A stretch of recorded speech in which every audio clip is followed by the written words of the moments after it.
120 secondes de tech vous est présenté par Mon Carnet. C'est l'édition du jeudi 17 octobre. Amazon dévoile une nouvelle gamme de Kindle avec des modèles adaptés à tous les types de lecture. Le Kindle Scribe à $500 allie lecture et prise de notes, offrant une expérience d'écriture proche du papier.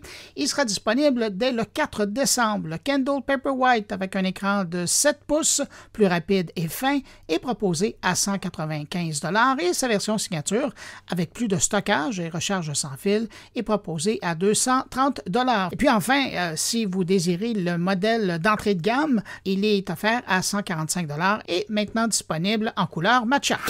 Parlant d'Amazon, après Microsoft et Google, c'est au tour d'Amazon d'investir dans l'énergie nucléaire pour soutenir ses besoins croissants en énergie.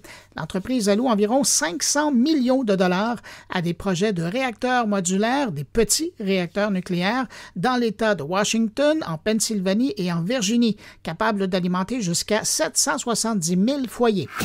Sonos connaît actuellement une importante panne qui affecte l'intégration d'Apple Music dans ses appareils.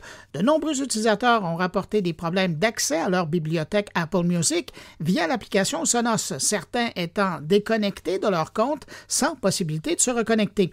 La panne a débuté mardi après-midi et persiste toujours pour certains.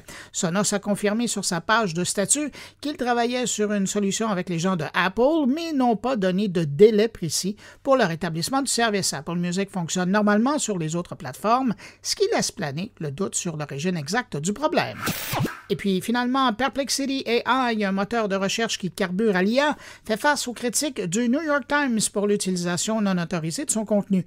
Le Time accuse Perplexity de profiter de ses articles sans licence, exigeant qu'il cesse cette pratique. En réponse, Perplexity souligne que les faits ne sont pas protégés par des droits d'auteur et affirme que ces modèles n'utilisent pas le contenu du Time pour s'entraîner, mais seulement pour fournir des réponses aux utilisateurs.